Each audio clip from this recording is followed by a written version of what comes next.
कोई आपसे पूछे कि ये करवा चौथ कहां से प्रकट हुई तो आप बताने में पीछे मत। पहला, द्रौपदी ने साड़ी का चीर फाड़ा था और मेरे द्वारिकाधीश के हाथ में बांधा था उनकी रक्षा के लिए। एक बहन अपने भाई की रक्षा के लिए भी अपने चीर को फाड़ कर बांध देती है। दूसरा, सावित्री ने बांधा था सत्यवान जब प्राण छोड़ दिए थे और उनको मैं यमराज के पीछे जाऊंगी अपने पति के प्राण वापस लाने के लिए, कहीं कोई पशु पक्षी मेरे पति को ना खा जाए, अपनी साड़ी का चीर निकालकर उसकी आंख पर शरीर पर बांध दिया था कि मेरा पति जब तक मैं आऊं तब तक सुरक्षित रहे। बट वृक्ष की छांव में, इसलिए आज भी नारी बट सावित्री का व्रत करती है। बट वृक्ष की छांव में माता सावित्री ने अपना पल्लू फाड़ कर बांधा था सत्यवान को। और तीसरे नंबर पर थी माता पार्वती जी की सखी करवा। हरतालिका तीज का व्रत कौन कौन करता है जरा बताओ, करते हो? हरतालिका तीज की कथा में रखी आती है। हरतालिका तीज की कथा में आता है कि माता पार्वती जी अपनी सखियों के साथ वन में चली गई। बोलो जी, सुनी कि नहीं सुनी कथा? दो सखियां थी, दो सखियों के साथ माता पार्वती वन में गई थी। कौन थी वो सखी? आज भी हमारे यहां पर अखंड सौभाग्यवती नारियां जब सुहाग का कोई काम करती हैं तो 13 चीजें कहीं संक्रांति पर बांट देती हैं, कहीं सुहाग का सामान बांट देती हैं। किसको बांटती हैं? अपनी सखियों को, अपने परिवार को, अपनी सास को, अपनी ननद को, अपनी देवरानी, जेठानी, कुटुंब, कबीला, ब्राह्मण आदि जो सौभाग्यवती नारियां हैं। उसमें ये वर्णन नहीं करा गया कि आप किसी अन्य को, जो सौभाग्यवती हो, चाहे वो ब्राह्मण हो, क्षत्रिय हो, वैश्य हो, शूद्र हो, उस सौभाग्यवती को सुहाग की सामग्री बांटती है माता। जब कोई सुहाग का कार्य करती है, कोई सौभाग्य का कार्य करती है, कोई सुहागिल करती है। यहाँ पर सुहागिल होती कि नहीं होती हमें मालूम नहीं, पर हमारे यहाँ आज भी सुहागिल माताओं को जब भोजन कराती है तो ये नहीं देखती कि कौन जीना, यहाँ सौभाग्यवती होना चाहिए जिसकी मांग करियो चूड़ा अमर हो जाए।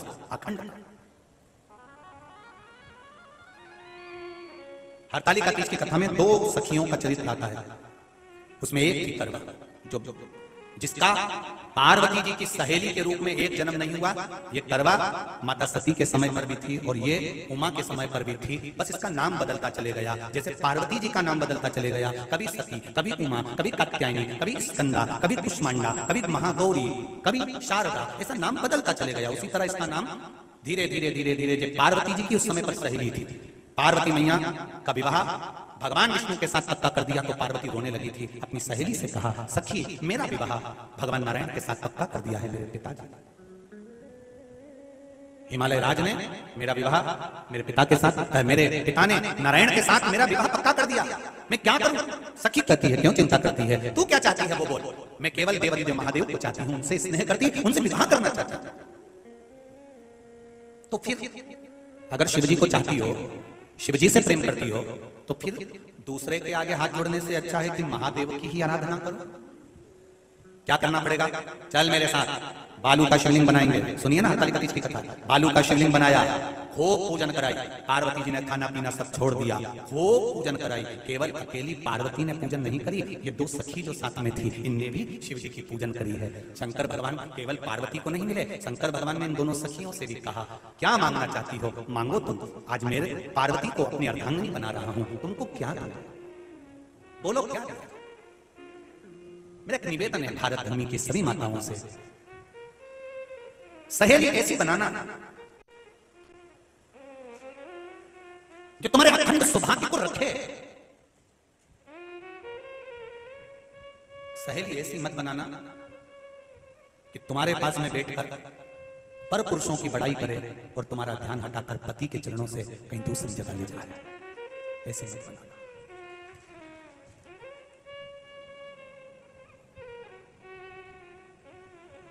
बहुत ध्यान रखिएगा इस कथा का। जितने लोग आस्था चैनल पर कथा सुन रहे हैं, फेसबुक यूट्यूब पर सुन रहे हैं, जितने मां गंगा की गोद में बैठकर काशी की इस पावन धरा पर कथा सुन रहे हैं, वो ध्यान से सुनिए। शिवजी ने केवल माता पार्वती जी को ही वर नहीं दिया, शंकर भगवान ने दो सखियां बैठी थी सहेलियां, उन पर भी ध्यान दिया।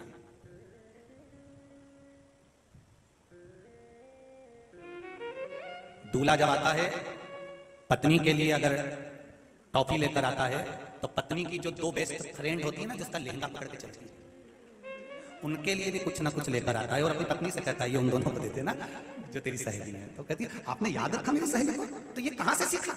ये देवादिदेव महादेव से सीखा। शंकर भगवान ने दोनों सखियों से पूछा तुम्हें क्या चाहिए? एक कहती है मैं शंकर भगवान आपके चरणों में रहना चाहती हूं, आपके चरणों में रहना चाहती हूं, मैं कहीं नहीं जाना चाहती।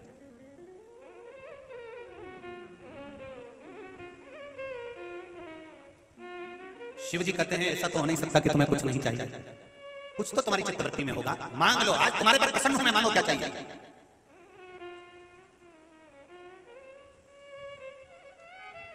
एक कृपा करेंगे आप, बोलिए। वैसे तो जिस नारायण के साथ में सती का विवाह पक्का हुआ था, उन नारायण के चरणों में मैं हमेशा रहना चाहती हूं।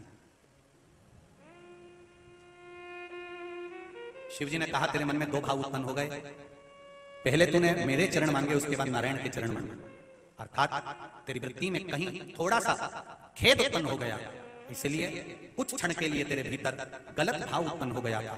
तू मृत्यु लोक में जाएगी, मना नहीं है, पिता के घर में जन्म लेगी, मना नहीं, जलंधर जैसे राजा से तेरा विवाह होगा, मना नहीं है, जैसे पार्वती का अखंड सौभाग्य है, तू भी अपने पति के अखंड सौभाग्य के लिए व्रत और साधना करेगी, मना नहीं।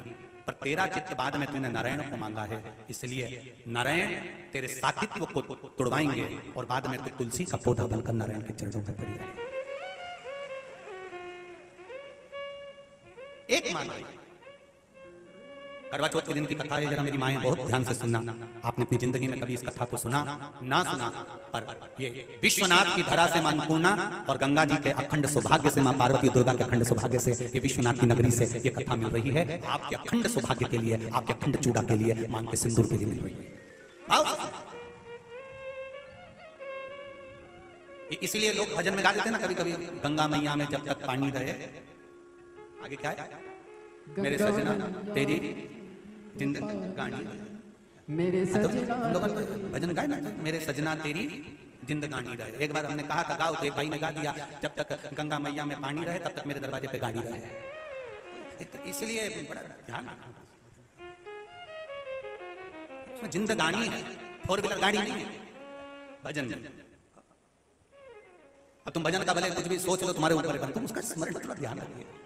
अब दूसरे की बारी, शिव जी ने कहा तुम मांगो तुम्हें क्या चाहिए। उसने कहा मेरे जितने जन्म हो, हर जन्म में मैं अपने पति के चरणों की सेवा करती रहूं, मृत्यु लोक में जब तक रहूं तब तक मेरी मांग में सिंदूर और मेरे हाथ में चूड़ा रहे, बस इतनी कृपा कर दीजिए, इतनी। मेरे हाथों में भर भर के चूड़ा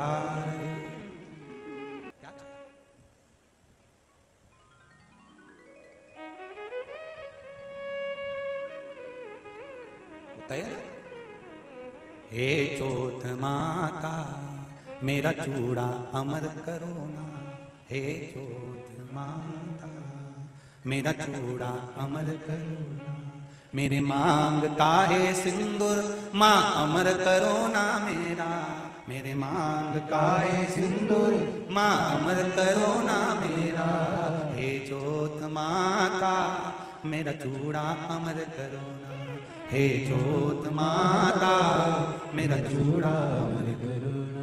जैसे चांद में है लाली मेरे घर में रहे उजियाली, जैसे चांद में सब गाइए, मेरे घर में रहे उजियाली, जैसे चांद में है लाली मेरे घर में रहे उजियाली, जैसे चांद में है लाली मेरे घर में रहे उजियाली, हे चौथ माता मेरा चूड़ा अमर करो ना, हे अमर करो ना, मेरी चौथ माता मेरा चूड़ा अमर करो ना, जैसे चांद में है लाली मेरे घर में रहे उजियाली, जैसे चांद में है लाली मेरे घर में रहे उजियाली, जैसे चांद में है लाली मेरे घर में रहे उजियाली, जैसे चांद में है लाली मेरे घर में रहे उजियाली, हे चौथ माता मेरा चूड़ा अमर करो ना, हे चौथ माता मेरा चूड़ा अमर करो ना, हे चौथ माता मेरा चूड़ा अमर करो ना, हे चौथ माता मेरा चूड़ा अमर करो ना, तेरी जोत में जगाती दिन रात गीत में गाती, तेरी जोत में दिन रात गीत में गाती, हे चौथ माता मेरा चूड़ा अमर करो ना, हे चौथ माता मेरा चूड़ा अमर करो ना, हे चौथ माता मेरा चूड़ा अमर करुणा, हे जोत माता मेरा चूड़ा अमर करुणा, हे जोत माता मेरा चूड़ा अमर करुणा, हे जोत माता मेरा चूड़ा। हर हर बैठकर भगवान शिव की भक्ति। तो भगवान शिव ने पूछ लिया कि तुम कौन, क्या चाहती हो मांग लो। उसने कहा जितने जन्म मिले जितने जन्म, प्रत्येक जन्म में मैं अपने पति के चरणों की सेवा करूं। समय आया एक बार करवा का नाम, उस जो पार्वती जी की सहेली थी उसका नाम करवा पड़ गया। करवा पड़कर एक साधारण परिवार में उसका जन्म था। पति के साथ संग में रह रही थी। पति को थोड़ा शरीर में शिथिलता हो गई थी और वो शिथिलता को देखकर पति को लगी प्यास। जब प्यास लगी तो पानी पीने के लिए पति सरोवर के पास गया। जरा ध्यान देना इस पर। पति गया सरोवर के पास में। कई लोग करवा चौथ की बहुत हंसी उड़ाते हैं, माताओं की बड़ी हंसी उड़ाते हैं। उनसे निवेदन है मेरा, हमारे सनातन धर्म के जितने व्रत हैं, हमारे सनातन धर्म के इस भारत की भूमि से जितने नियम धर्म जितने निकले हैं, जितने व्रत निकले हैं, साधना निकली है, ये साधारण नहीं है। इसलिए बार बार कहते हैं चंदन है इस देश की माटी, तपोभूमि हर ग्राम है, हर बाला देवी की प्रतिमा, बच्चा बच्चा राम है। कोई साधारण नहीं है। अब पार्वती जी की वो सहेली का नाम जन्म लेते लेते लेते लेते एक बार करवा पड़ गया। पति थोड़ा सा शिथिल था, शरीर में थोड़ा रोग हो गया था। पानी पीने के लिए सरोवर पर गया। सरोवर में जैसे पानी पीने के लिए गया, एक मगर ने उस पति का पांव पकड़ लिया।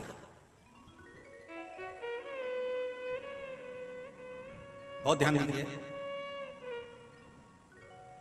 हनुमान जी की सेवा करने से राम जी मिल जाते हैं। ध्यान देना।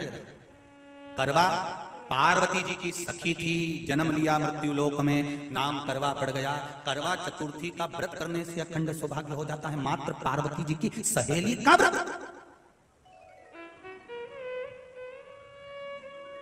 विचार करिए कितना कितना भाव। ये सेवा का प्रमाण है। भारत की भूमि पर जितने राम के मंदिर हैं उससे 1000 गुना ज्यादा हनुमान जी के मंदिर हैं। किसी ने पूछा हनुमान जी के मंदिर इतने क्यों हैं, तो कहा गया राम जी की सेवा हनुमान जी ने इतनी करी कि भारत की भूमि पर सेवा पूजा गई, इसलिए हनुमान के मंदिर ढेर बने हुए। हमारे यहाँ सेवा पूजा करवा गई। करवा ने देखा कि मेरे पति का पांव मगर ने पकड़ रखा है, और करवा शिव के उपासक थी, करवा शंकर के उपासक, और शंकर भगवान से ज्यादा करवा माता पार्वती जी की उपासक थी, क्योंकि पार्वती जी की सहेली थी।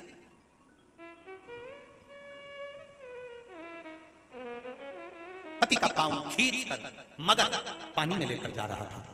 करवा आराधना में लगी हुई थी।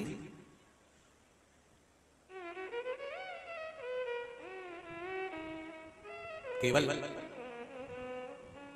करवा ने मिट्टी का एक गोल भाग ही बनाया था, जिससे पार्वती जी का जो नीचे का पिट्ठी का होती है उसके शिवलिंग रखा था। केवल नीचे का भाग का निर्माण ही करा था, और करवा के कानों में शब्द पड़ गया। करवा के कानों में शब्द पड़ गया, पति के चीखने की आवाज आई। करवा दौड़ पड़ी। ये तो अब कैलेंडर में छपा हुआ करवा चौथ का फोटो आने लगा, नहीं तो पहले नियम था दीवार पर बनाई जाती थी और वहां पूजन करी जाती थी। कई माताएं जानती होगी यहाँ पर आज भी, पहले दीवार पर बनती थी, पूरा परिवार की सौभाग्यवती नारियां वहां आकर पूजन करती थी एक जगह, फिर बाद में छत पर जाकर करवे का अर्घ दिया करती थी। ये नियम था। अब तो बना बनाया कागज आ जाता है, उसको चिपका दो, पूजन कर लो, वो अलग प्रमाण। पर यहाँ करवा मट्टी का भाग का लेपन कर रही थी, और लेपन करते करते बस उस समय पर पति की आवाज आई, छोड़ा। करवा भागी, और शिव आराधना में लगी हुई करवा पार्वती की आराधना में लगी हुई करवा भाग कर गई। पति को देखा तो मगर खींच कर ले जा रहा था। करवा ने अपना तीर फाड़ कर मगर की पूंछ को पकड़कर खींचा। और कितना सात्विकता में बल होगा, जरा विचार करना कि मगर को खींच कर वृक्ष के नीचे ले गई, और वृक्ष के नीचे नहीं जा पाई तो वहीं पर घाट के ऊपर घास लगी हुई थी। इसलिए आज भी करवा चौथ के व्रत में आपने देखा होगा कुछ सलाखें, कुछ घास आपको मिल जाती है। उससे एक घास से, मात्र एक घास से उसने उस मगर को बांध दिया। मगर हिल नहीं पाया। यम के दूत आ गए इसके पति को मौत के ग्रास ले जाने के लिए। यम के दूत। करवा ने पूछा तुम कौन हो, कैसे आना हुआ? यमदूत कहते हैं तुम्हारे पति का आज अंतिम दिन है, अंतिम समय, अंतिम पल है, ये मरेगा। करवा कहती अगर मारना है तो इस मगर को मारो जिसने मेरे पति का पांव पकड़ रखा है। प्राण छोड़ना है तो इस मगर के छोड़िए, मेरे पति के तो प्राण आप ले जा नहीं सकते। करवा हम अपने नियम को नहीं बदल सकते, तेरे पति की अंतिम सांसें हैं, वो मरेगा। मगर को अभी नहीं मरना है, मगर अभी कम से कम 9 महीना और जीवित रहेगा, इसका हमारे पास लेख है। करवा कहती है ऐसा हो। यमदूत खड़े हैं, ले जाने दे नहीं रही।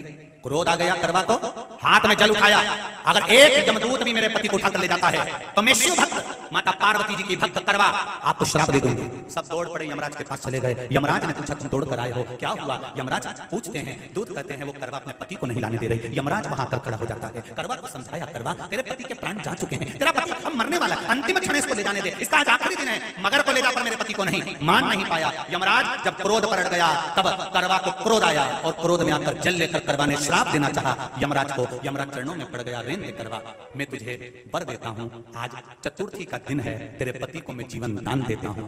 आज के दिन जो तेरे नाम से व्रत धारण करेगा उसका खंड सौभाग्य स्वयं यमराज करेगा। स्वयं ये वो करवा चौथ का व्रत है।